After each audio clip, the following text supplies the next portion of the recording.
Écho de la trompette.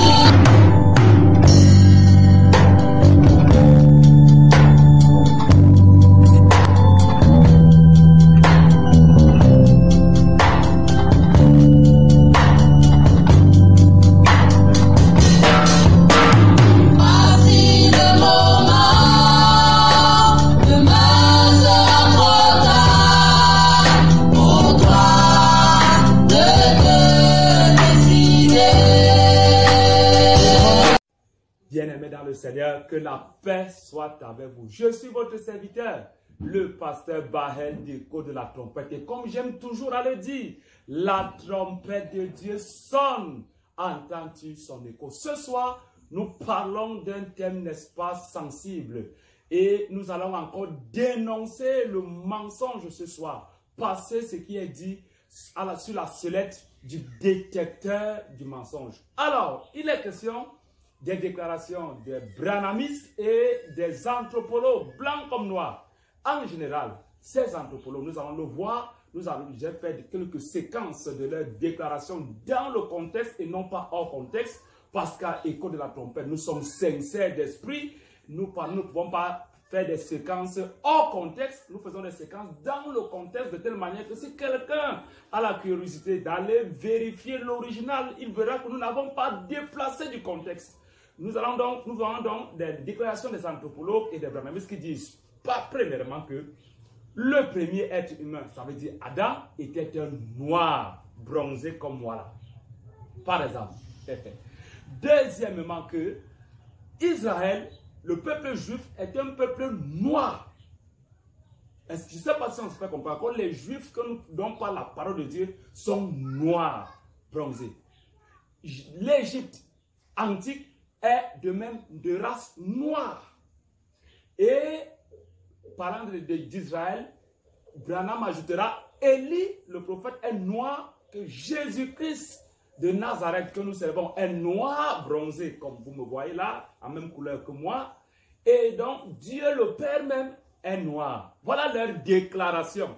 Est-ce que c'est biblique? Est-ce que c'est scripturel? Que disent les Saintes Écritures? Malheureusement, quand on n'est pas bien disposé, n'est-ce pas, le même texte de l'écriture qui devait servir à t'ouvrir les yeux, à te faire comprendre que tu es égaré, le même texte contribue plutôt à t'endurcir et à t'égarer. Et ça me rappelle des textes de l'écriture de Thessaloniciens qui dit, Dieu donne à certaines personnes une puissance d'égarement pour croire aux mensonges.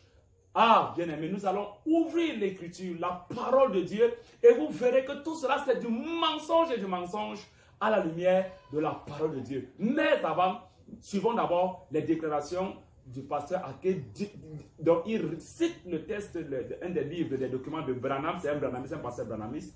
Et vous allez suivre ce que Branham lui-même dit de sa propre bouche et les anthropologues et les autres suivants. Déjà, je voudrais parler sur un thème qui n'est pas d'ordinaire, car il s'agit des Hébreux de la Bible qui sont de race noire. Je voudrais parler des Hébreux de la Bible qui sont de race noire. Ceci est mon thème de ce matin. Donc, soyez patients envers moi et vous allez voir, j'ai des preuves dans la Bible, j'ai des preuves dans le message, car je suis un croyant de Malachie 4 et je ne peux pas parler d'un sujet si le prophète de mon heure, de mon temps, de mon jour n'a pas parlé de ces choses. Alors donc, je voudrais, n'est-ce pas, vous livrer avec les preuves. Dans la brochure, dans le sermon L'Adoption qu'il a prêché le 22, 5e mois 1960 au soir, à la citation 30, il dit ceci. Combien ont déjà... Non, excusez-moi. Voilà, c'est ça. Combien ont déjà étudié l'histoire des pyramides? Je pense qu'il y a peut-être une dame ici qui a levé la main. Très bien. Représentez-vous quel sentiment j'ai éprouvé. J'ai dit, oh là là. J'ai regardé comme cela s'est approché davantage. Et quand cela est apparu entièrement à la lumière, c'était un homme avec les mains croisées comme ceci. Il pesait environ 200 livres, c'est-à-dire 90 kilos. Il était de teint sombre. Regardez, William Branham est en train de décrire l'ange qui lui apparaissait. Et vous savez très bien, vous et moi, que cet ange-là, c'est Christ lui-même. Cet ange-là, c'est Christ. Et il est en train de le décrire. Il dit, regardez, il parle même de sa forme. Il parle de sa taille, il parle de sa forme, il parle de son teint.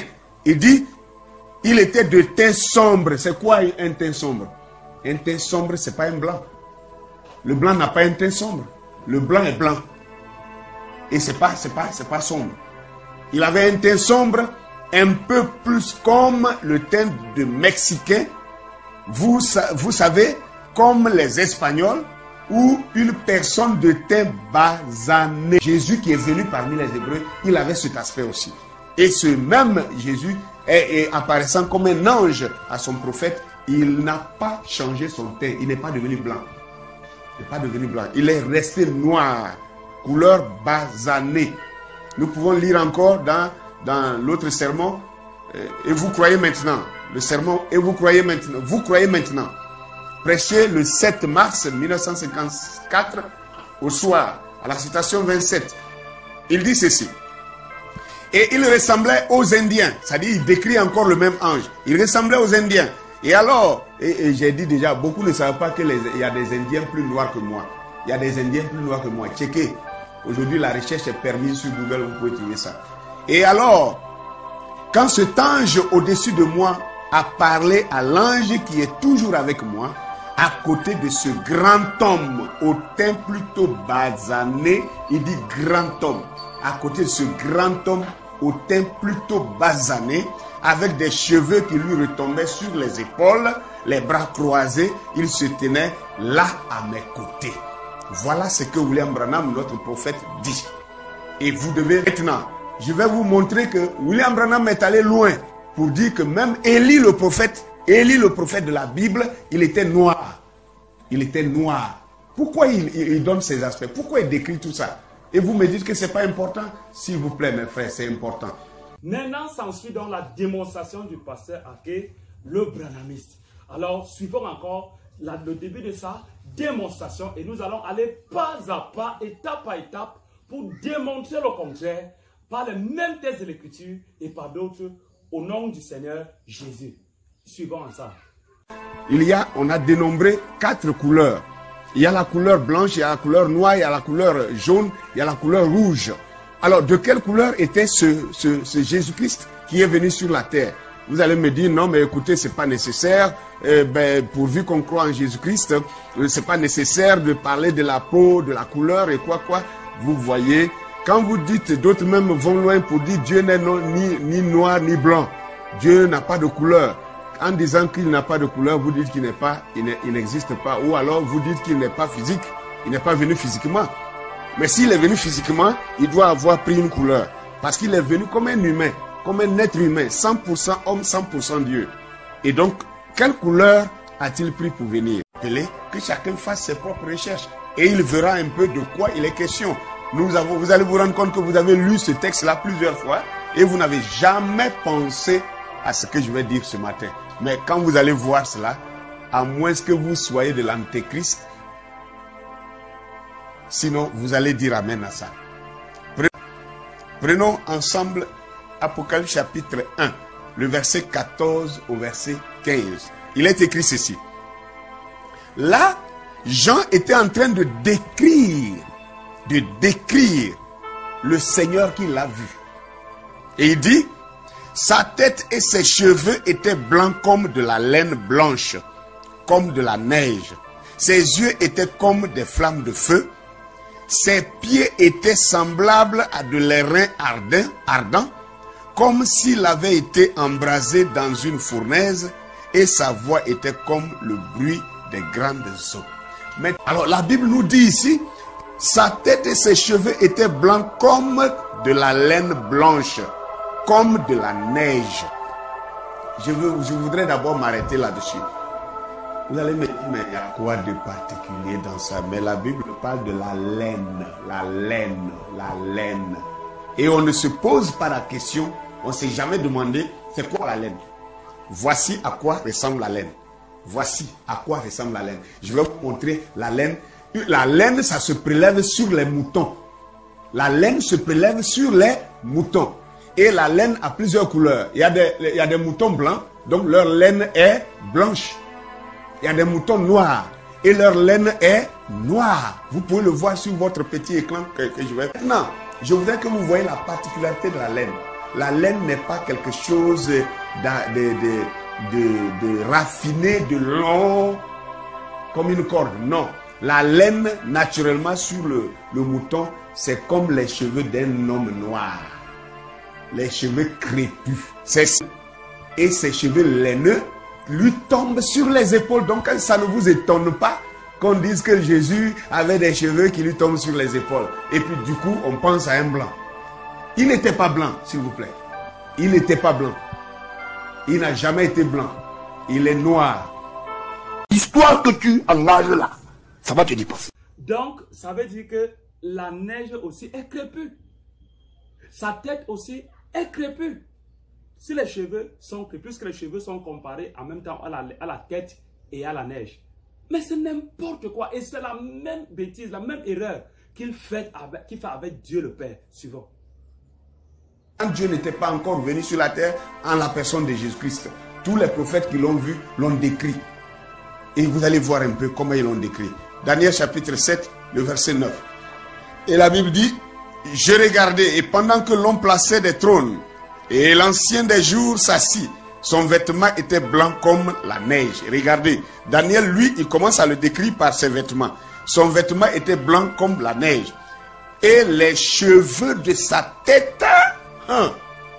Pourquoi Daniel s'intéresse-t-il aux cheveux de sa tête? C'était pour faire quoi?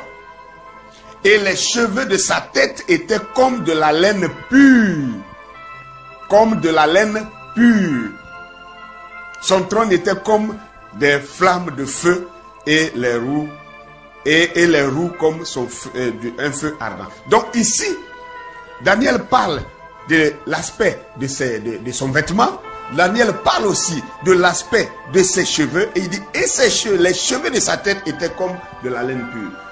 Comme je vous l'ai déjà dit tantôt, précédemment, la laine a plusieurs couleurs. Mais retenez que la laine a un aspect. La laine, c'est des poils de mouton. Les poils de mouton sont crépus.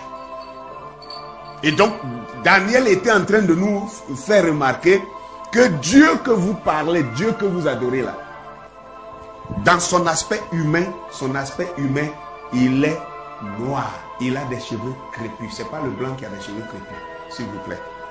Vraiment, l'égarement est quelque chose. Vraiment, l'égarement est quelque chose. Et donc, pour lui, quand on parle de la laine, c'est seulement de son aspect crépus. C'est seulement de l'aspect crépus qu'on parle. Quand on parle de ces crépus, c'est n'importe quoi. Dans Ésaïe, le chapitre 1er, le verset 18, la Bible dit que venez et plaidons. Si vos péchés sont comme le cramoisi, ils seront blancs comme la laine, comme la neige, comme la laine, comme la neige. S'ils sont comme la pourpre, ils seront comme de la laine. Donc, comme les péchés seront donc crépus. Quand on parle de la laine, frère, d'ailleurs, le mot crépus n'existe même pas dans la Bible. Le mot crépus n'existe pas. Je vous lance le défi.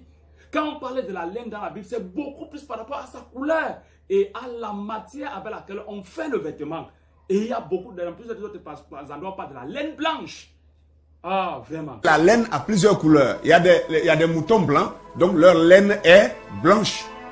Il y a des moutons noirs, et leur laine est noire. Le Seigneur a donc quel aspect, bibliquement parlant? Que dit la Bible? Sa tête et ses cheveux étaient blancs comme de la laine blanche, comme de la neige.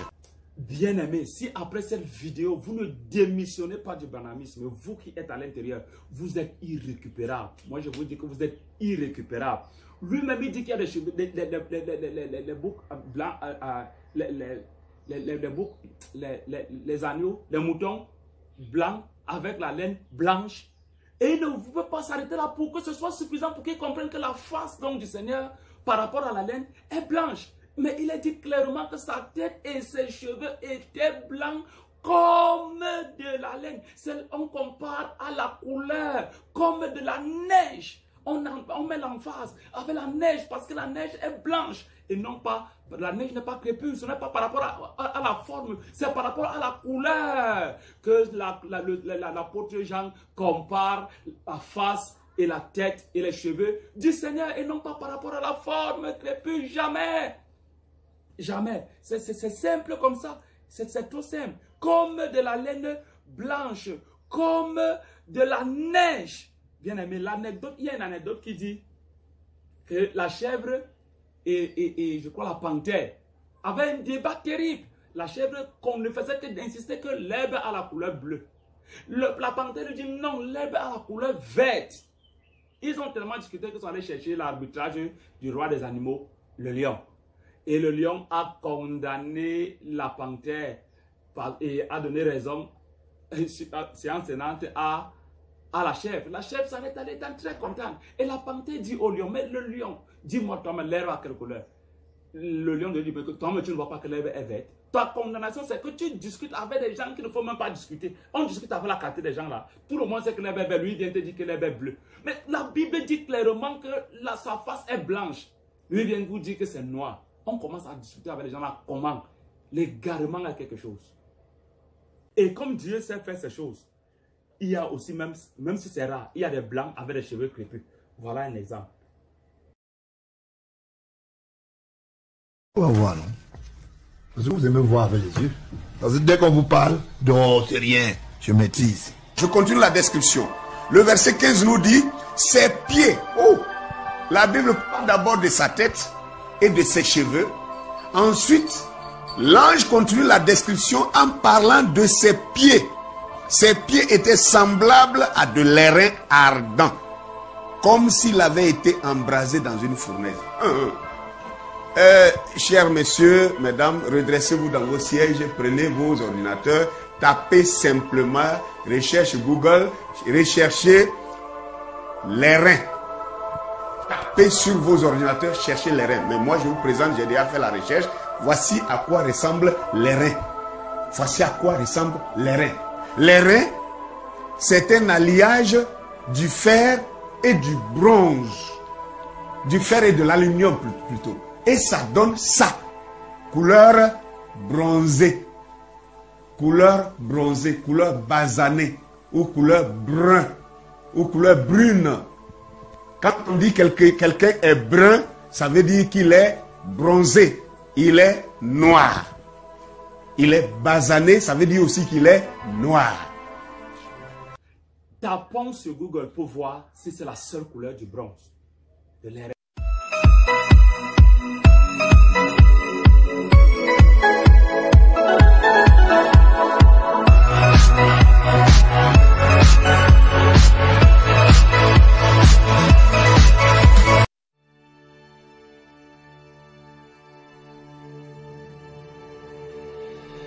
And thou shalt make an altar of shittim wood, 5 cubits long, and 5 cubits broad. The altar shall be 4 square, and the height thereof shall be 3 cubits. La Bible de A à Z. La cuve.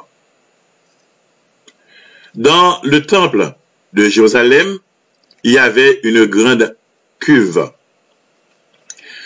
Cette cuve était un grand bassin en bronze sur un support en bronze dans lequel les prêtres se lavaient les mains et les pieds avant d'entrer dans le tabernacle. Bonjour à tous. Alors aujourd'hui je vous fais une vidéo parce que j'ai découvert un passage de l'Ancien Testament qui est magnifique et qui fait vraiment penser au salut par la foi en Jésus, que le salut est par la foi et non pas par les œuvres. Alors c'est l'épisode du serpent d'airain dans Nombre chapitre 21 verset 4. Voilà donc aussi sur Google ce à quoi ressemble l'airain. Et il ne l'ignore pas parce que quand tu vas sur Google, tu tapes, on te propose beaucoup d'autres réponses, d'autres solutions. Il ne l'ignore pas. C'est des gens mal intentionnés. C'est une preuve qu'ils ne sont pas sincères. Et ce n'est même d'ailleurs pas ce que la Bible dit. La Bible ne dit pas que les pieds du Seigneur ressemblent à de l'airain. Faux! La Bible donne une précision. Lis encore, lis bien. Ses pieds étaient semblables à de l'airain ardent, comme s'il avait été embrasé dans une fournaise. Voici là ce que la Bible déclare de Jésus contre l'airain ardent, comme s'il avait été embrasé dans une fournaise. L'airain incandescent, ça brûle, contrairement au Jésus de Branham, je suis désolé, qui est noir, bronzé. Le Jésus de la Bible n'est pas comme ça. Et voici ce que d'ailleurs dit la version Semel dit à ce sujet. Ses pieds étincelaient comme du bronze incandescent au sortir du creuset. Voici à quoi ressemble, tapez sur Google, voilà à quoi ressemble les reins incandescents. Vous pouvez taper tous ces mots-là, vous pouvez les chercher sur Google. Aujourd'hui, on a des modules de recherche plus faciles.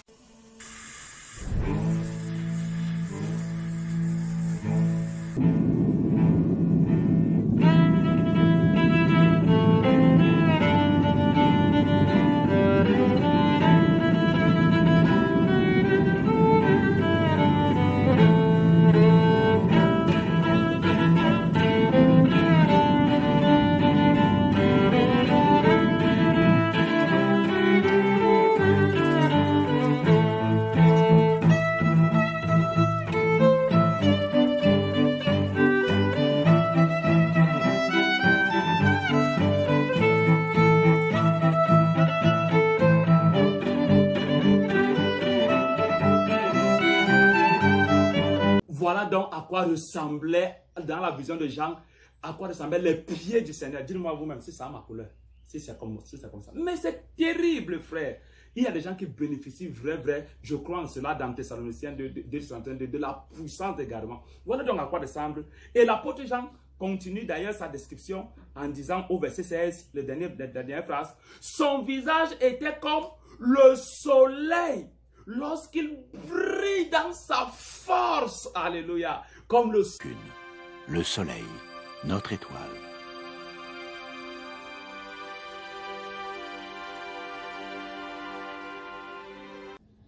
L'apôtre Paul lui-même a vu le Seigneur Jésus. Et qu'est-ce qu'il dit? Dans Actes des Apôtres, chapitre 26, le verset 13, il dit, « Vers le milieu du jour, ô roi, je vis un chemin resplendir autour de moi et de mes compagnons, une lumière venant du ciel et dont l'éclat surpassait celui du soleil. » Alléluia. Jésus brille plus que ce que nous venons de voir du soleil. Quand Jésus vous toujours dit, quand vous touchez le Seigneur, vous m'avez touché.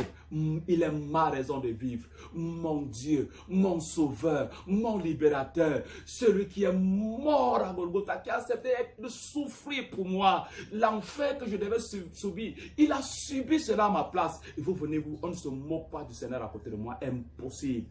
Son éclat surpassait celui du soleil. L'apôtre Paul dans le livre de 1 Timothée, le chapitre 6, le verset 14 et 16 dit, il dit à Timothée de garder le commandement et de vivre sans tâche, sans reproche, jusqu'à l'apparition de notre Seigneur Jésus-Christ, que manifestera en son temps le bienheureux et seul souverain, le roi des rois et le Seigneur des seigneurs, parlant de Dieu le Père, que l'apôtre Paul connaît, du Seigneur des seigneurs, qui seul possède l'immortalité, qui habite une lumière inaccessible que nul homme n'a vu et que nul ne peut voir, à qui appartiennent l'honneur et la puissance éternelle. Amen.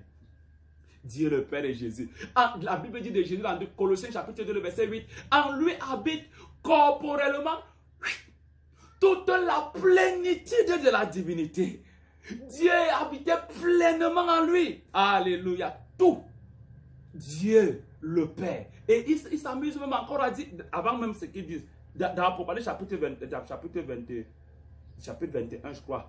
Apocalypse chapitre 21, le verset 23 dit, la vie n'a besoin ni de soleil, ni de la lumière, de la lune, de la lumière de...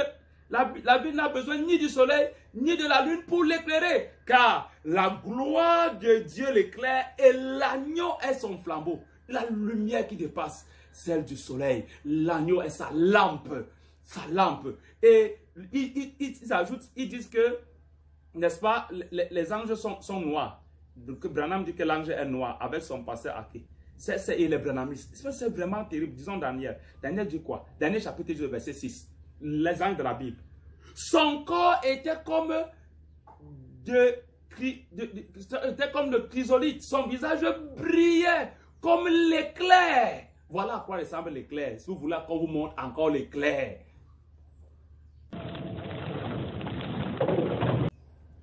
Dans Matthieu chapitre 28, le verset 3, son aspect, parlant de l'ange, était comme l'éclair et son vêtement blanc comme la neige. Et on va voir que le vêtement est crépus. Le vêtement blanc comme la neige, comme l'éclair. Un ange de l'Ancien Testament jusqu'au Nouveau Testament, frère. Les anges ont le même aspect. Mais les anges qui sont noirs, qui sont obscurcis, la Bible nous dit aussi d'où ils viennent. Dans le livre de Jude, le prophète Jude chapitre 1er, c'est un chapitre d'ailleurs, le verset 6, qui dit que Dieu a réservé pour le jugement du grand jour, enchaîné éternellement par les ténèbres, les anges qui ont gardé, les anges qui n'ont pas gardé leur dignité, mais qui ont abandonné leur propre demeure. Les anges enchaînés dans les ténèbres sont les anges déchus, les démons. La Bible dit que Satan lui-même est le prince des ténèbres. Et la Bible dit encore qu'aucune tentation.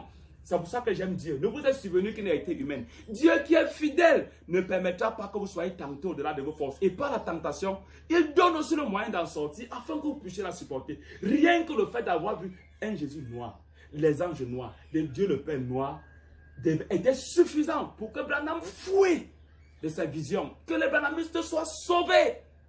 C'était suffisant pour comprendre que ce n'est pas Dieu. Ils ont eu la vision, l'apparition des démons et non de Dieu. Sauvez-vous du branhamisme, frère. Si vous entendez cette vidéo, vous qui observez cette vidéo, si vous êtes branhamiste et vous restez après cette vidéo, je vous dis, vous êtes vraiment irrécupérable. Vaut mieux rester là-bas et ne pas nous polluer les assemblées avec des faux frères et des faux sœurs.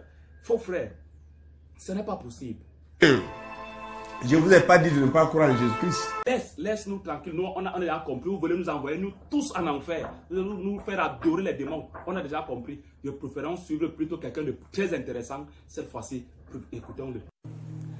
Un jour, j'étais avec Houphouët-Boigny. On était à table. Celui qui est aujourd'hui chef de l'État voulait peut-être m'humilier devant les Blancs, les ministres. Il se lève, il dit, mais, monsieur, vous êtes pasteur? Je le regarde. Il dit, mais, vous êtes africain? Je le regarde. Il dit, mais vous nous faites honte. Si vous êtes pasteur africain, vous nous faites honte. Vous allez chercher les dieux des Blancs. Et vous nous amenez ici en Afrique. Et vous nous dites d'abandonner nos dieux. Ici en Afrique, adhérez à votre Dieu des Blancs. Dites-moi, pasteur, Jésus là est-il un noir? Jésus n'est-il pas un blanc? Mon cher ami, Houphouët-Boigny le regarde, me regarde. Tous les Blancs qui étaient là me regardent. Les ministres qui étaient là me regardent. En 90, j'étais encore tout jeune. Mais mon ami, jeune, ça ne veut rien dire. Celui qui est en moi est vieux.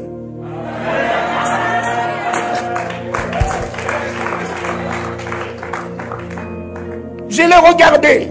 Et Houphouët-Boigny me dit, pasteur, vous pouvez lui répondre.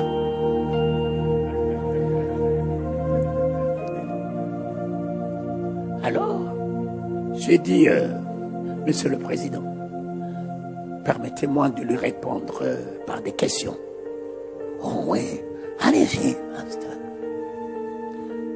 Excellence, pouvez-vous me donner la couleur de la parole qui sort de la bouche d'un noir, de la bouche d'un blanc, de la bouche d'un jaune, de la bouche d'un marron?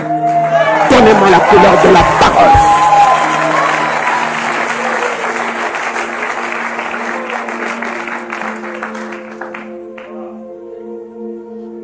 Un silence. Je le regarde dans les yeux. Non. J'ai dit, je passe à la seconde question, monsieur le ministre, monsieur le Premier ministre. Donnez-moi la couleur de la vie. La vie qu'un blanc vit, un noir vit, un jaune vit, un marron vit. Donnez-moi la couleur de la vie. Un silence. Houphouët-Boigny lui dit, monsieur le Premier ministre, vous auriez pu vous occuper de la politique.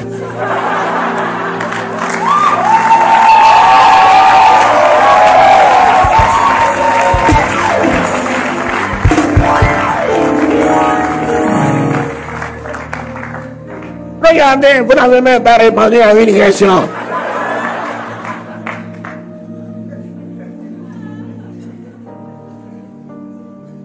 Je dis enfin, c'est la troisième. Il dit, pasteur, ne le massacrez pas.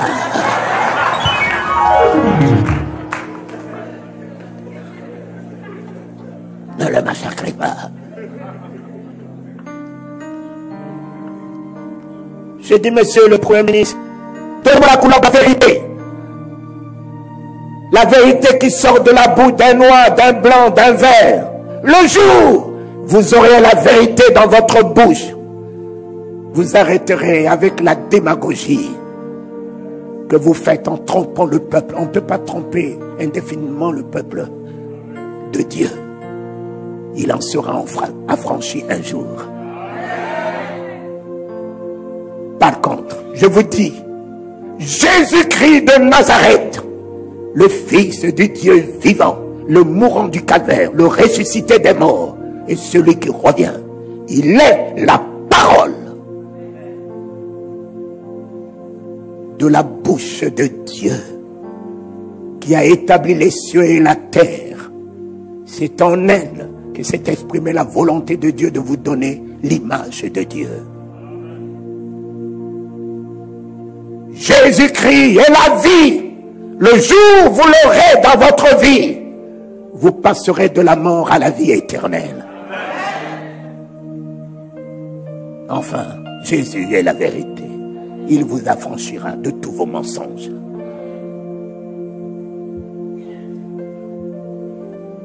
Et ce jour-là, que vous faites voyer m'a pris en considération.